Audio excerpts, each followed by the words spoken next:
Hello students, आज का हमारा वर्कशीट नंबर 7 जो कि क्लास छठी के लिए विषय गणित है। यहाँ पे अपना नाम लिखें और यहाँ पे अपना कक्षा अध्यापक का नाम लिखिए। ये वर्कशीट 15 अक्टूबर 2020 के लिए है। तो आज का वर्कशीट शुरू करने से पहले मेरे चैनल को सब्सक्राइब कर दो। जो नीचे में एक लाल कलर का बटन दिख रहा है और उस बेल आइकन को भी दबा दीजिए और इस वीडियो को अपने ग्रुप या अपने व्हाट्सएप ग्रुप पे अपने दोस्तों के साथ शेयर करिए। तो वर्कशीट शुरू करने से पहले प्लीज़ चैनल को सब्सक्राइब कर दीजिए। चलिए वर्कशीट शुरू करते हैं। अपनी संख्याओं की जानकारी सन्निकटन के समझिए। तो सन्निकटन किसे किसे कहते हैं आप इसमें समझेंगे। तो बाहुबली की माता जी, आपके जन्मदिन की पार्टी पर कितने मेहमान आ रहे हैं? बाहुबली: मेरा अनुमान है कि लगभग 40 लोग मेरे जन्मदिन के समारोह में शामिल होंगे। आकलन क्या है? वास्तविक संख्या का उचित अंदाज लगाना, अनुमान लगाना या निकटतम संख्या आकलन। तो ये सब सन्निकटन समझ सकते हैं या ये सब सन्निकटन के उदाहरण हैं। ठीक है, जैसा कि यहाँ पे दिख रहा है, ये किसी का बर्थडे या जन्मदिन पार्टी है। जैसा कि दिख रहा है, नाम भी लिखा हुआ है, ये बर्थडे पार्टी है। ठीक है, जन्मदिन पर लोग खुशियाँ मना रहे हैं। निकटतम दहाई तक आकलन। पहला है संख्या 1 2 3 4 संख्या 0 के निकट है, इसलिए संख्या का निकटतम दहाई आकलन निम्न दहाई होगा। तो पहला का 12, अगर 12 आया तो 10 होगा। तो क्यों? क्योंकि ये 5, अगर 4 है तो 0 आएगा, अगर 4 से आगे आएगा तो ये 20 हो जाता। ठीक है, जैसा कि ये 2 है तो 2, तो यहाँ पे 0 आएगा। ठीक है, जैसा कि यहाँ पे भी ये 40 होता मगर ये 30 होगा क्योंकि ये एक कम है। अगर यहाँ पे एक 4 यानी कि 5 6 7 8 9 होता तो ये 40 हो जाता, मगर ये इन 5 संख्या से छोटा है तो ये 30 होगा। समझ रहे हैं आप? तो दूसरा हमें संख्या 5 6 7 8 9 संख्या 10 के लिए निकट है, इसलिए संख्या का निकटतम दहाई आकलन उच्च दहाई होगा। तो कुछ इस तरह से, जैसे कि 16, तो 5 से 1 इसमें ज़्यादा है तो ये 6 है, तो 6 का 20 आएगा। ठीक है, इसमें 77 तो इसमें 80 आएगा क्योंकि इसमें 2 ज़्यादा है। अगर 5 से कम है तो वह 0 होगा, अगर 5 है तो वह 1 होगा। 1 या उसके आगे जितना संख्या है उसमें समझ रहे हो जाएगा। समझ गए? तो दूसरा है निकटतम सैकड़ा तक आकलन।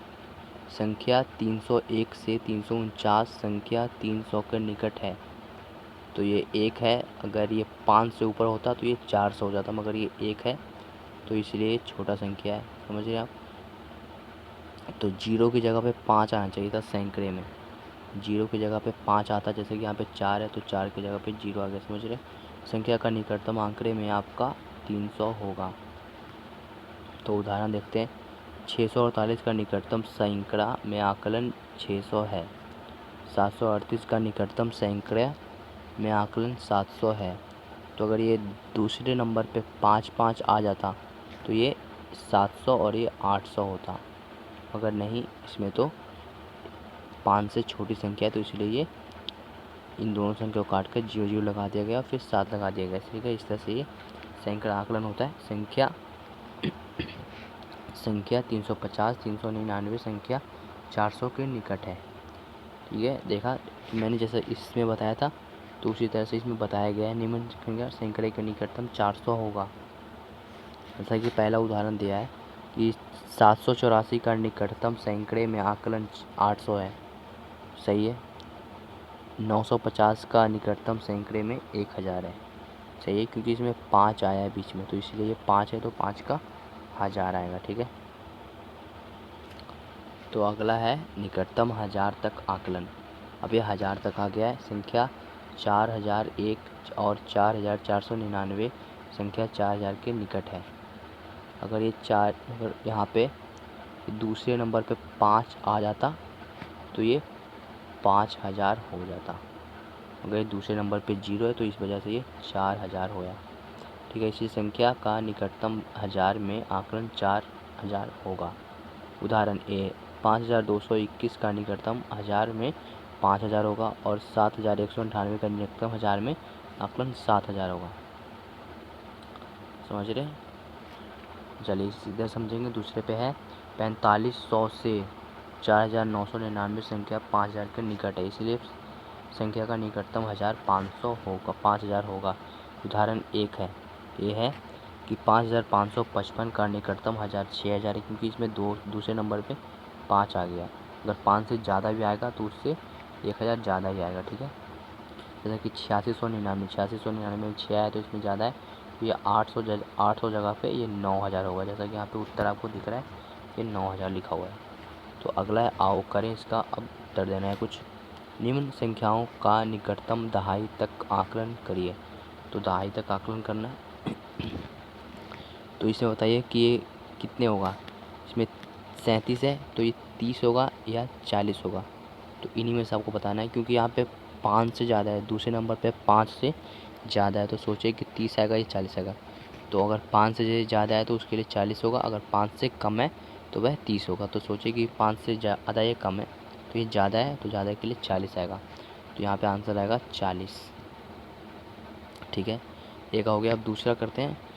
दूसरा का क्या है, दूसरा का 105, क्योंकि दूसरे नंबर पे 1 है, तो इसका सोचिए कि 100 आएगा या 120 आएगा। तो इसका आंसर आएगा 100, ठीक है। किसी के दूसरे नंबर पे 1 आया है तो इसलिए इसका 0 आएगा। अब सी हमारा है, जो सी है उसका है 259। 259 का अब सोचिए कि इसमें 200 आएगा या 300 आएगा। 200 आएगा या 300 आएगा। सोचिए कि ये 5 है, तो 5 के लिए तो पता ही है कि 300 पे आएगा, तो अब इसलिए 300 आएगा।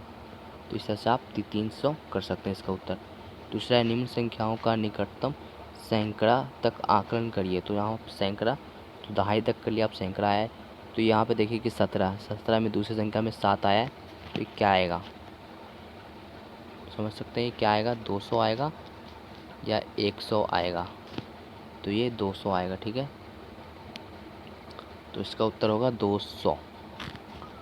तो आप पहले 177 लिखिए, 177 बराबर 200, ठीक है। इस तरह से आप देख सकते हैं प्लस।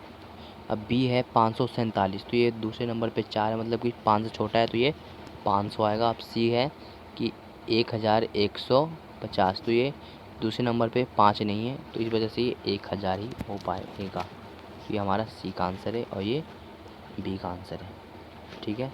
हमारा प्रश्न नंबर 2 है, निम्न संख्याओं का निकटतम 1000 तक आकलन कीजिए।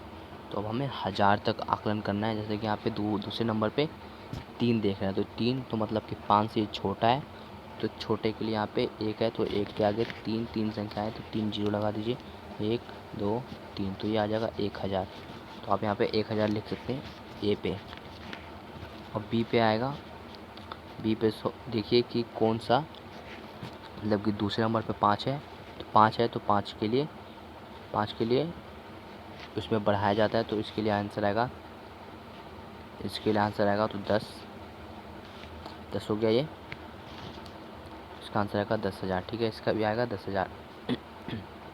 यहाँ पे सी का आएगा, तो आप देख सकते हैं कि सी का क्या आएगा। तो सी का यहाँ पे आप देखेंगे कि यहाँ पे है 10,254, तो ये दूसरे नंबर पे 5 नहीं है, तो इस वजह से इसका भी आंसर 10,000 ही आएगा। तो 10 3 0 1000, तो आपको पता है 1000 में 3 जीरो होते हैं, तो ये हो गया 10 3 जीरो मतलब 1000, तो 10,000, ठीक है। इस तरह से हमारा आंसर नंबर हो जाएगा।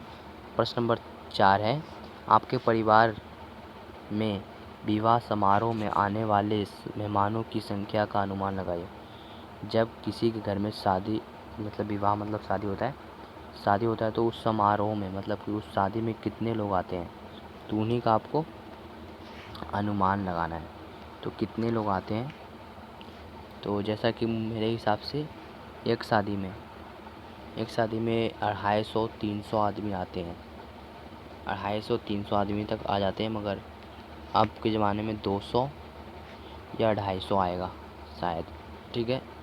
आप इनमें से लिख सकते हैं 200 या 250 लोग परिवार के विवाह समारोह में मेहमानों की संख्या है, ठीक है। इस तरह से आप लिख सकते हैं इसका आंसर।